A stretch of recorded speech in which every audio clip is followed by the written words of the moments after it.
Olá, estamos juntos para mais um Diga Doutor. No dia 28 de fevereiro celebra-se o Dia Mundial das Doenças Raras. Na União Europeia consideram-se todas as doenças raras aquelas que têm mais do que 5 casos por cada 10 mil pessoas de prevalência, existindo atualmente entre 5 mil e 8 mil doenças raras em todo o mundo. Hoje falamos de esclerose tuberosa, uma doença genética rara que afeta mais de 1.500 pessoas em Portugal. Para explicar-nos tudo sobre este tema, recebemos hoje o neuropediatra Dr. José Carlos Ferreira.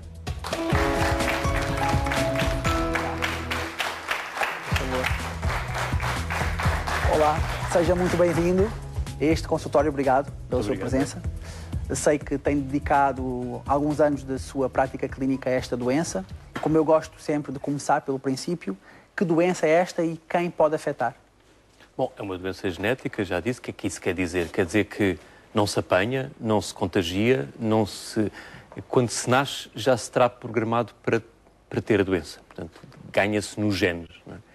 E depois afeta uma multiplicidade de órgãos. E é mesmo essa uma das características da doença. Cada pessoa que tem esclerose tuberosa tem de maneira diferente de outra pessoa. Os órgãos afetados podem ser muito diferentes. O cérebro, a pele, o coração, os rins, os pulmões. E depois a gravidade com que cada um pode ser afetado também é muito grande. De tal maneira que há pessoas que têm esclerose tuberosa e são praticamente saudáveis, não têm quase sintomas nenhum, não podem ter doença, umas manchinhas na pele, umas borbulhinhas. E há outras pessoas com a mesma esclerose tuberosa que estão gravemente afetadas com tumores cerebrais. Normalmente os tumores são benignos, não é? Com epilepsia, com déficit cognitivo grave, com alteração da função renal, com problemas no coração também. Tumores benignos do coração também, muitas vezes. E envolvimento do pulmão muito grave. Apesar de ter explicado essa característica tão particular desta doença, mas, no entanto, tem que haver critérios diagnósticos. Nós sabemos quais são os critérios diagnósticos. O critério é um bocado complexo, não adianta agora que estamos a falar. São precisos 2 critérios major ou então um critério major mais 2 minor, mas aqui o que interessa é as pessoas ficarem com a noção de que, como disse, uma pessoa pode quase passar despercebida com esta doença e, por outro lado, no outro extremo, temos aquela pessoa que vai andar sempre com problemas, tem que ser seguida por múltiplas especialidades. Também é uma característica desta doença, não só na neuropediatria, mas tem consultas frequentes e o seguimento, o follow-up, o seguimento destas pessoas muitas vezes é feito com exames ao coração, ao rim e, claro, como falou, os sintomas dos mais frequentes e mais importantes da parte da neurologia. Exatamente. Como a epilepsia e outras alterações neurológicas. No nosso caso, nesse extremo muito grave, são bebés muito pequeninos logo ao nascer, ou até antes de nascer pode-se fazer o diagnóstico logo, porque têm aqueles tumores benignos novamente no coração, que são visíveis nas ecografias que os obstetras fazem, e quando o bebê nasce já se sabe que tem a doença. Pode haver essa forte suspeita logo à nascença. Exatamente. Não é? E depois, aquelas doenças, aquela forma mais grave, muitas vezes começa com epilepsia. Exatamente. Muito bebê, muito precoce. Já ia falar nisto, nesta ligação tão frequente e tão forte entre duas doenças, não é? Uma doença do sistema nervoso em que há uma disfunção elétrica, digamos assim, em que muitas vezes está ligado a estes doentes. Queria saber, na sua prática clínica, que avanços têm sido feitos, pelo menos no controle dos sintomas. É verdade que temos vivido uma época muito rica nesses avanços, não é? Primeiro porque se está a percebeu quais eram os genes, isso não interessa muito estar a explicar os genes, mas isso é importante depois, o mecanismo da doença, um mecanismo que afeta as células todas do organismo nos doentes que têm esta doença, e daí vieram alguns medicamentos novos, que estão agora a começar a ser experimentados e a começar a ser aprovados, que afetam o funcionamento dentro das células e que modificam os sintomas da doença, não é? E que podem ser úteis para controlar os tais tumores benignos, podem fazer hidrocefalia, aumento do líquido dentro do cérebro, com consequências graves, que podem controlar também o crescimento dos tumores dos rins, que se crescerem muito têm o risco de hemorragia grave, e que podem controlar, estamos agora a descobrir há muito pouco tempo, também algumas das epilepsias desta doença. Não é? Apesar de nós sabermos que esta é mais uma das doenças em que o diagnóstico é fundamentalmente clínico, mais uma vez, a história familiar é fundamental, a história pessoal e todo o exame físico e neurológico concomitantemente, mas para além disto, que exames estão ao nosso dispor hoje em dia para ajudarmos essas pessoas no seu seguimento? Bem, depende um bocadinho dos sintomas que tiver porque, como tivemos a dizer, umas pessoas são mais afetadas do rim, outras do pulmão, outras do cérebro. Mas há uma série de recomendações internacionais de seguimento destes doentes para controlar os sintomas. De modo que as crianças, por exemplo, com o diagnóstico de esclerose tuberosa, devem fazer um exame ao cérebro, uma ressonância magnética ao cérebro, periodicamente de X em X tempo, para controlar o aparecimento daqueles tumores benignos que podem ser problemáticos, por exemplo. E aos rins a mesma coisa, devem fazer ecografias ou ressonâncias para controlar o crescimento daqueles tumores benignos que afetam os rins e por aí fora.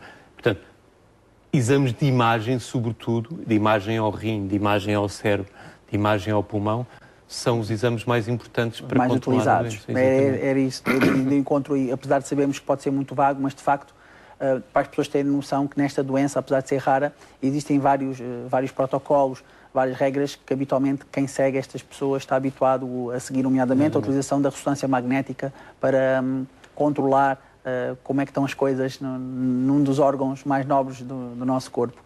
Queria também saber, em relação à sua experiência, habitualmente estas pessoas podem andar algum tempo sem diagnóstico, apesar do que disse. Por outro lado, há pessoas que têm o diagnóstico desde crianças, mas, no entanto, em doenças mais leves, as pessoas podem, de facto, andar algum tempo. E queria saber isso mesmo, ou seja, na sua experiência, estas pessoas chegam, quando escapam ao diagnóstico pela pediatria, muitas vezes depois acabam por ser seguidas ou na nefrologia ou na pneumologia. É isso mesmo. Um caso típico é esse. Quando não há envolvimento neurológico muito precocemente, quando as pessoas estão cognitivamente normais, não têm dificuldades de aprendizagem e não têm epilepsia, pode-se atrasar muito o diagnóstico e chega-se a uma idade de 20 ou 30 anos e começam a aparecer os problemas renais, e só nessa altura é que aparece o diagnóstico, é que é feito o diagnóstico, porque os sintomas renais costumam aparecer muito mais tarde na evolução da doença. Não é? Como começámos por dizer, é uma doença genética, autossómica dominante, em que, na maior parte das vezes, estamos a falar não de uma carga genética que já nasce nos tais genes, que nós sabemos que são aqueles genes que são afetados nesta doença, mas sim por mutação espontânea. Queria que explicasse o que é isto. Está nos genes e, portanto, pode-se transmitir. Quando uma pessoa tem esclerose tuberosa, a probabilidade de transmitir à sua descendência é mais ou menos de 50%. Mas só um terço da esclerose tuberosa é que é herdada dos pais. Nos outros 2 terços, a mutação aconteceu naquela pessoa, naquele doente. Ou seja, não necessariamente há o familiar afetado. Não há um outro cerca familiar. Cerca de 75% então dos casos estamos a falar do que se chama a mutação espontânea, ou seja, a natureza aqui incisa. Ou seja, assim, fazendo o estudo da família, vamos comprovar que só aquela pessoa é que, por mutação dos tais genes, é a primeira a fazer. O Diga Doutor foi conhecer a história do Pedro, a quem foi diagnosticada a esclerose tuberosa ainda em criança. Quem nos contou tudo foi a sua mãe, Teresa Leal. Vamos ver.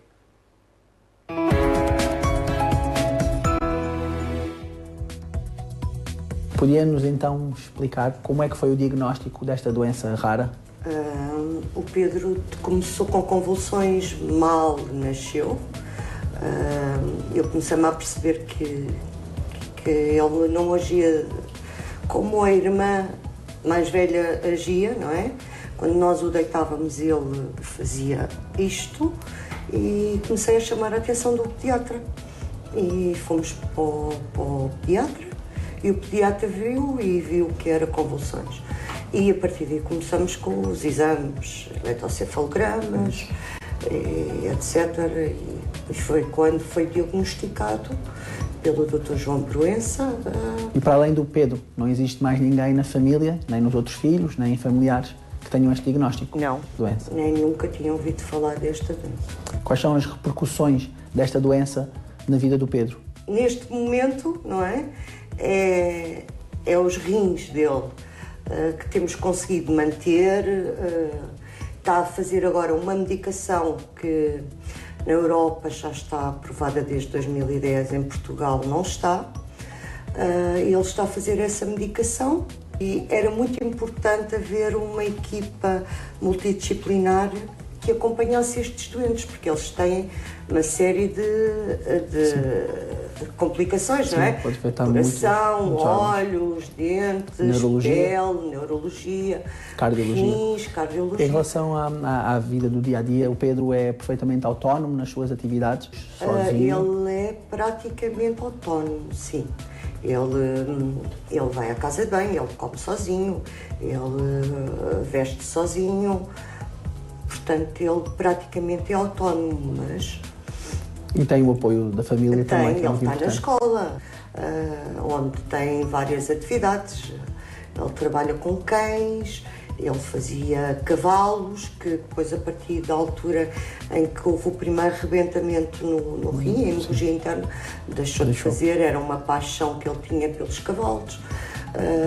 Natação, ginástica, jardinagem, e portanto ele mantém-se ocupado durante o dia, ele está na escola. Eu queria dar os parabéns e muita força. Obrigada, doutor.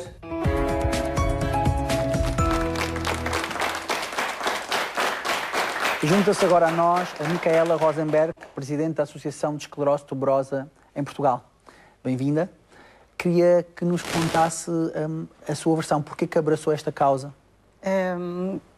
Primeiro queria agradecer pelo convite, que é muito importante para nós. Eu tenho uma filha com esclerose tuberosa que tem 21 anos. E daí, pela sua experiência pessoal, nasceu a necessidade de saber mais e de ajudar depois outras pessoas. Exato. Que é sempre o objetivo destas associações, claro. Não é? Sei que contam com muitos associados. O vosso objetivo é chegarem a cada vez mais pessoas. Como se sabe e como já informámos, cerca de 1.500, 1.600 pessoas têm o diagnóstico em Portugal. Mas vocês chegam a uma porção da população e, como nós sabemos, em todas estas doenças mais raras, é fundamental as pessoas sentirem-se incluídas num grupo de pessoas que vivem a mesma realidade. No seu caso, como é que foi? O diagnóstico foi mais difícil, mais fácil? Foi desde a pediatria? Como é que tem sido a sua vivência com a filha com esta doença? A minha filha foi diagnosticada com 5 meses e foi bastante rápido. Tivemos muita sorte, foi muito rápido. Teve espasmos infantis e o médico foi no consultório médico que teve um espasmo, portanto, desde esse ponto até o diagnóstico foi mesmo muito rápido. E depois, ao longo dos anos, começaram a aparecer cada etapa de crescimento tem outras dificuldades e aparecimento de tumores. Portanto, ela hoje tem 21 anos, é autónoma e independente. Tem praticamente todos os órgãos afetados, mas vive bem, temos muita sorte. Ela está relativamente bem, mas há muita falta de informação. E por isso foi uma das razões que nos veio a juntar com outras mães e criar a associação. Dentro da associação, quais são os principais objetivos? Primeiro é informar a sociedade civil da existência da doença, que é uma doença que não é conhecida. E também informar a classe médica também da doença, das novidades, das alterações que há ultimamente e os tratamentos que há disponíveis para os doentes. E identificar realmente os doentes. Junto da associação temos hoje cerca de 160 doentes. Se há 1.600, cerca de 1.600 em Portugal, então ainda falta para identificar ou diagnosticar muitos doentes. Também outra das vossas valências, as pessoas que podem ter interesse e quiserem saber mais informação sobre esta doença, para além da vossa associação, há este tipo de material de apoio. Sim. Eu já tive a oportunidade de espreitar alguns deles mais vocacionado para a população mais jovem, em formato de banda desenhada, que eu já pude constatar está muito bem conseguido, de facto, e os jovens facilmente podem ter esta informação, que é uma informação sempre tão complexa, que é o que nós aqui fazemos. Claro. É tentar descomplicar ao máximo estas questões, por vezes só as pessoas terão dificuldade em dizer até o próprio nome da doença, não é? Quanto mais saber as outras questões mais específicas. Portanto, é uma ótima estratégia informar pais e filhos e jovens, e mesmo pessoas da área da saúde que queiram ter interesse ou que tenham curiosidade em saber que doença é esta tão rara. Muito obrigado pela partilha da sua história. Espero que este programa também venha a contribuir para chegar a informação a mais pessoas. E as pessoas com dúvidas em relação ao diagnóstico podem sempre consultar a vossa associação. Mais uma vez, força em relação ao seu caso pessoal, à sua filha. e que ela continue assim, dentro do possível, controlada e tal como a reportagem que nós vimos, olhar para o copo meio cheio, não é? Sim, e realmente é pedir às pessoas, aos doentes que sabem que têm diagnosticados com a doença, que se juntem à associação. Já falámos aqui hoje várias vezes na questão de haverem várias especialidades a controlarem estas pessoas. Como já pudemos ver, é uma doença tão complexa que pode, de um dia para o outro, causar problemas renais, cardíacos, pulmonares. É de facto, este tipo de pessoas serão sempre melhor seguidas em contexto hospitalar, como se calcula. Sim, e uma das grandes questões e uma das grandes lutas que é feita em Portugal agora, mas que está a ser feita no resto da Europa e no mundo inteiro, é de que forma é que é a melhor forma de articular as várias consultas. Porque já se sabe que um tumor renal é facilmente tratado por um médico que conheça o problema, que uma epilepsia é facilmente controlada por um neuropediatra como eu que conheça o problema, mas a dificuldade grande é conseguir articular e facilitar o acesso às várias consultas sem criar muitas dificuldades, não é?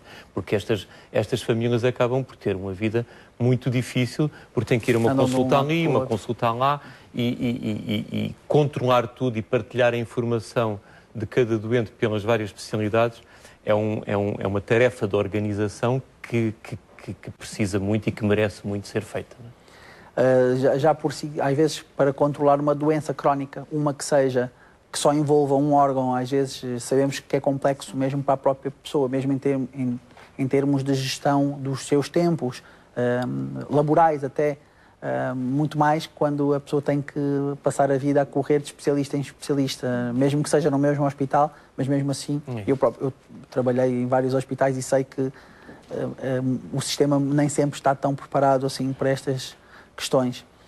Em relação também à sua experiência, e falando agora no que diz respeito à medicação, como também ali já deixou entreaberto, à medida que avançam estas novas investigações e a tecnologia também, e quando se sabe quais são os genes afetados, queria que nos dissesse da sua experiência e num futuro que esperemos cada vez mais breve, que avanços em termos de medicação é que podemos esperar para tentar controlar, e estou-me a referir aos sintomas mais graves, aos tumores benignos mais graves, não é? Os tratamentos de cada forma de apresentação da doença depende do tratamento, depende do sintoma em si, não é? As epilepsias causadas pela esclerose tuberosa não têm um tratamento muito diferente daquelas epilepsias causadas por outro, não é? E um tumor do rim, quando tem uma hemorragia, tem que ser tratado como qualquer outro tumor. O que acontece agora de novo é que há fármacos, há medicamentos muito específicos que atuam muito diretamente no próprio mecanismo da doença e que têm efeitos benéficos nas várias manifestações, não é? E isso é que estamos agora cada vez mais a desenvolver, não só a perceber a eficácia e a maneira melhor de usar estes medicamentos, mas também, sobretudo, a espalhar, a estender a utilização destes medicamentos a mais formas e provavelmente vamos acabar por tratar os doentes cada vez mais cedo. Nós agora ainda não sabemos, temos algum receio de tratar os bebés muito pequeninos com estes fármacos ainda um bocadinho novos. Ainda não há tempo, mas não há com o ganhar de experiência, eu estou convencido que vamos tratar os doentes cada vez mais cedo e provavelmente com maior benefício e com maior eficácia. Em relação à sua experiência no contacto com famílias e pais destas crianças que são diagnosticadas com esclerose tuberosa, quais são os principais mitos e receios de alguém que de um dia para o outro recebe este diagnóstico? O seu filho ou a sua filha tem esclerose tuberosa, uma doença crónica que não tem cura. Quais são as principais dificuldades e quais são os medos e receios destas pessoas? O receio maior é saber exatamente qual é o futuro do filho. Ninguém sabe, a doença é bastante negativa e ninguém pode prever hoje em dia qual é o avanço, qual vai ser o desenvolvimento da doença. Portanto, cada pai que recebe este diagnóstico fica um bocadinho perdido, porque não sabe hoje exatamente o que é que vai acontecer amanhã ou depois de amanhã, e é muito difícil programar o seu futuro sabendo o que é que vai ser o futuro do seu filho. Como é que vai poder continuar a tomar conta? alguém que esteja a passar por isto há pouco tempo e que tenha conhecimento desta doença há pouco tempo, queria saber como é que podem chegar até si, neste momento, neste caso até à associação. Como é que se pode chegar e obter este tipo de informação? O nosso site está disponível, é esclerosatuberosa.org.pt. Tem lá os telemóveis, temos 3 telemóveis.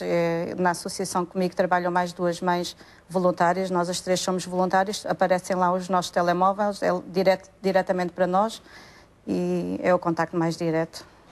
Promovem encontros, calculo eu, workshops, algumas atividades a associação foi criada em 2011 e desde então temos vindo a organizar todos os anos encontros de família em Lisboa, na Fundação Champalimau, e são encontros bastante importantes. Temos famílias que já nos acompanham desde o primeiro encontro até agora. É uma parte muito importante para as famílias partilhar a sua experiência, o dia-a-dia, e receber apoio das outras famílias que passam exatamente pelo mesmo problema que o seu. Mais uma vez, queria agradecer por ter vindo. Espero que o vosso trabalho seja cada vez mais completo e sintam-se realizadas assim a ajudar outras pessoas que já passaram que vão passar o mesmo que vocês já passaram há alguns anos, e continuem a divulgar, porque é um benefício de todos, da população e, como disse, também da classe médica, nomeadamente, falo por mim, dos médicos de família. Muito obrigado. E agora convidava o doutor a acompanhar-me para respondermos algumas perguntas. Vamos. Obrigado.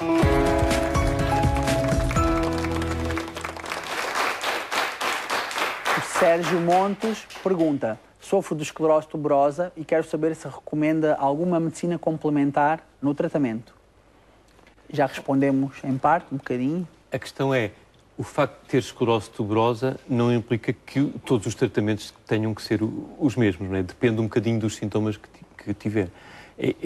Portanto, nem todos os doentes com esclerose tuberosa fazem os mesmos medicamentos, e em relação às medicinas complementares alternativas vai ser um bocadinho a mesma coisa. Não é? Como vimos na reportagem, há pessoas e há pais que se tentam munir de diferentes armas e que contribuem para o bem-estar também global. Isso é natural numa doença que, em alguns casos, pode ser benigna, mas que, noutros casos, é muito difícil e com muita seriedade e com pouca eficácia no tratamento. As pessoas acabam por procurar muitas formas de se aliviarem e de melhorarem os seus sintomas. O que nós também sabemos hoje em dia é que neste tipo de doenças muitas vezes já há déficits cognitivos e há doenças de déficit de atenção com ou sem hiperatividade que também estão, infelizmente, bastante ligados a estas doenças. O autismo. Exatamente, ou até o autismo. Então, nós, só por aqui, só por este tipo de sintomatologia, nós sabemos que hoje em dia temos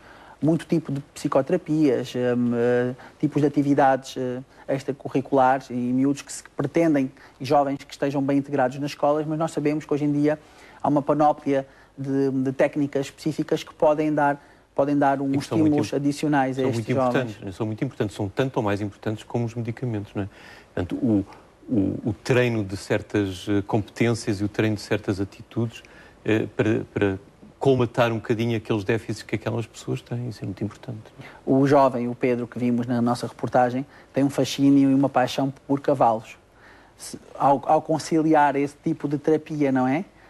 Com cavalos e ao mesmo tempo fomentarmos aqui quase um estilo de vida, um hobby, digamos assim, estamos a integrar, neste caso o Pedro, na sociedade, em ter uma vida com exercício físico também é uma coisa ao ar livre, se for possível, porque muitas vezes nós sabemos que este tipo de doenças que estão ligadas à esclerose tuberosa, como disse, o autismo pode ser bastante castrador de uma vida social normal. E é aí que podemos, respondendo à pergunta, há um mundo hoje em dia, e hoje na nossa sociedade está cada vez mais aberta esta complementaridade. É isso mesmo. A dona Natália Freitas gostava de saber porquê é que a epilepsia está associada à esclerose tuberosa. Bom, isso é fácil de perceber.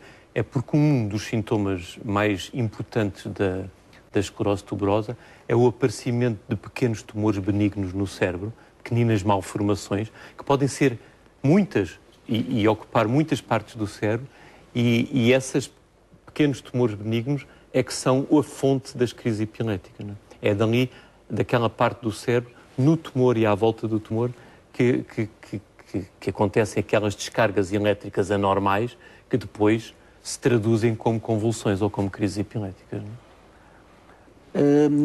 Neste programa, no Diga Doutor, habitualmente não trazemos doenças tão raras. No entanto, pontualmente, e quando assim faz sentido, estamos aqui para informar sempre da mesma forma, em linguagem muito simples, para todos ficarmos a perceber. Também já percebi que quando se fala em esclerose tuberosa em Portugal, o seu nome está quase inevitavelmente associado, porque sempre dedicou a uma área de interesse já há algum tempo. Queria que me dissesse, pela sua experiência como neuropediatra, mas neste caso concreto em relação a esta doença, como é que são os primeiros dias de diagnóstico nesta doença, como é que transmite a doença, como é que transmite a informação à família, neste caso nos primeiros dias, e depois queria que nos falasse outra vez dos sintomas mais frequentes, sem falarmos nos critérios major e minor, numa linguagem muito simples, nos sintomas e sinais mais frequentes desta doença. O dar a notícia à família é sempre uma coisa difícil, não é? E eu lembro-me de algumas situações em que o diagnóstico foi logo feito em bebés pequeninos e a notícia de que aquele bebê estava com crises epiléticas e, portanto, tinha uma epilepsia foi esmagador e a família não ouviu mais nada, só ouviu a palavra epilepsia. Nem ouviu o que estava por trás e, portanto, nas primeiras semanas focaram-se na epilepsia. Só depois é que se lembraram que eu tinha dito o que era a doença. Afinal, o meu filho não tem só epilepsia, tem outra doença que envolve outros sintomas sem ser epilepsia. Portanto, isto é sempre um processo longo. Às vezes as pessoas não ouvem à primeira, não integram, as notícias são muito fortes, tocam muito emocionalmente, porque são notícias importantes para o futuro daqueles filhos. E às vezes é preciso dizer as coisas 2 vezes, 3 vezes, e para as pessoas perceberem, para as pessoas se irem integrando, porque é natural, a mente humana é mesmo assim, não é? E estamos, ao dar esta notícia, quase há um processo de luto. As pessoas pensam sempre que o luto fala-se de uma perda, né? E aqui é uma espécie de luto, é um tipo de luto. A vida destes familiares nunca mais vai ser a mesma. É o perceber que aquele filho ideal afinal vai ter outros problemas que não têm as outras crianças, ou pelo menos pode vir a ter, não quer dizer que tenha obrigatoriamente, porque nem todos os casos, felizmente, correm mal, não é? Queria que, em tom de conclusão, desse uma palavra de alento ou de uma mensagem para quem tem na família alguém com este diagnóstico. A mensagem principal é esta. Por muito grave que seja a situação, há sempre coisas úteis que se podem fazer por aquela pessoa. E a pessoa o resultado vai ser sempre melhor se for acompanhado, se for bem percebido os seus problemas todos e portanto, há sempre maneira de melhorar e de reduzir os sintomas. Não é? E no final há também esta perspectiva atual que é, no futuro, as coisas vão ser muito diferentes e mais fáceis de tratar do que... Essa é a nossa esperança, não é? Com estes novos tratamentos. Eu espero, daqui a alguns anos, poucos anos, estar aqui consigo a anunciar esses mesmos desenvolvimentos, falarmos de terapêuticas inovadoras que consigam silenciar, de alguma forma, estes genes alterados que causam tanta perturbação neste tipo de doença. Queria agradecer a sua presença aqui, obrigado pela a sua simpatia, a sua forma também clara como explicou uma doença tão complexa. Muito obrigado. Obrigado.